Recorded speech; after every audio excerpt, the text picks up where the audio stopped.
Kita ke informasi internasional, 156 orang meninggal dunia dalam tragedi yang terjadi di malam perayaan Halloween di kawasan Itaewon pada 29 Oktober lalu. Sementara 6 orang ditetapkan sebagai tersangka dan investigasi kasus ini masih berlangsung. Bagaimana situasi di sana? Kita terhubung dengan produser lapangan CNN Indonesia, ada Ausi Riondolu di Seoul, Korea Selatan. Rio, selamat malam waktu Jakarta.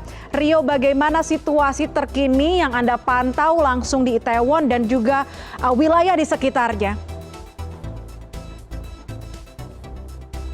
Ya, selamat malam waktu Korea Selatan, Puspa.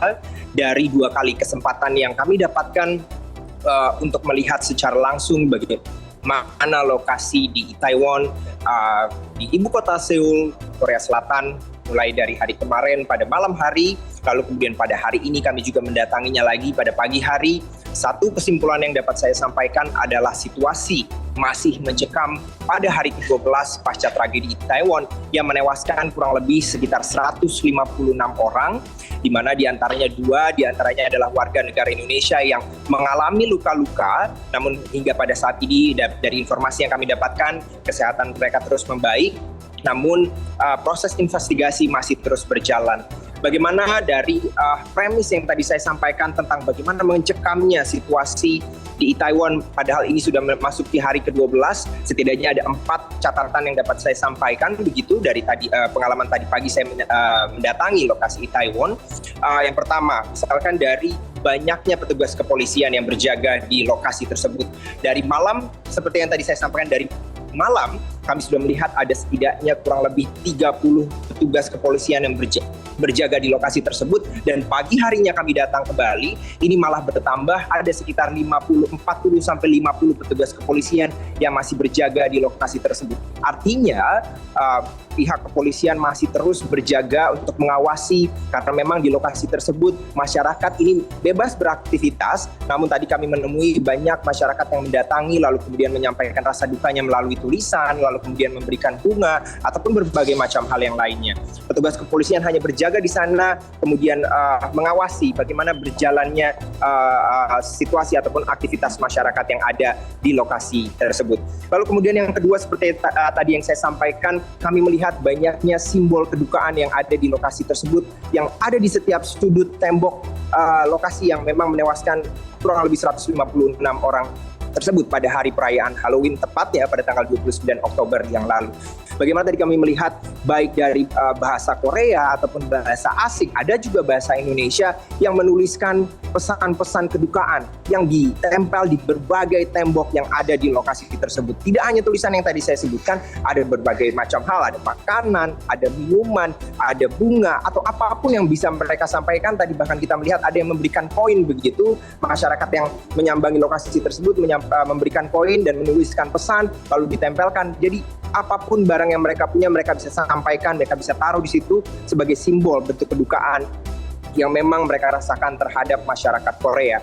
Lalu kemudian yang ketiga, kami juga melihat bagaimana ada toko retail yang ada di sekitar lokasi tersebut ini belum diperbolehkan untuk dibuka, baik dari restoran ataupun toko retail pakaian atau sepatu begitu, hingga pada saat ini masih belum diperbolehkan dibuka karena masih banyak petugas garis polisi yang dipasang di sana dan petugas kepolisian masih berjaga di sana, serta proses investigasi masih terus berlangsung.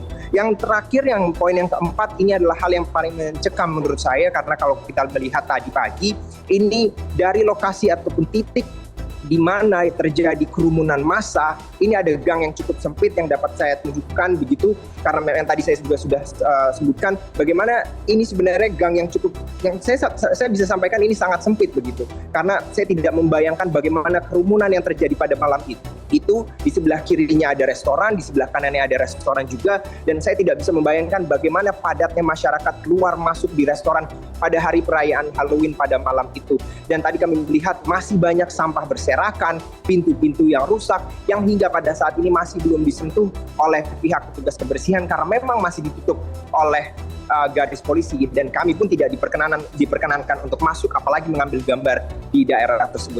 Setidaknya poin-poin itulah yang dapat saya gambarkan terkait dengan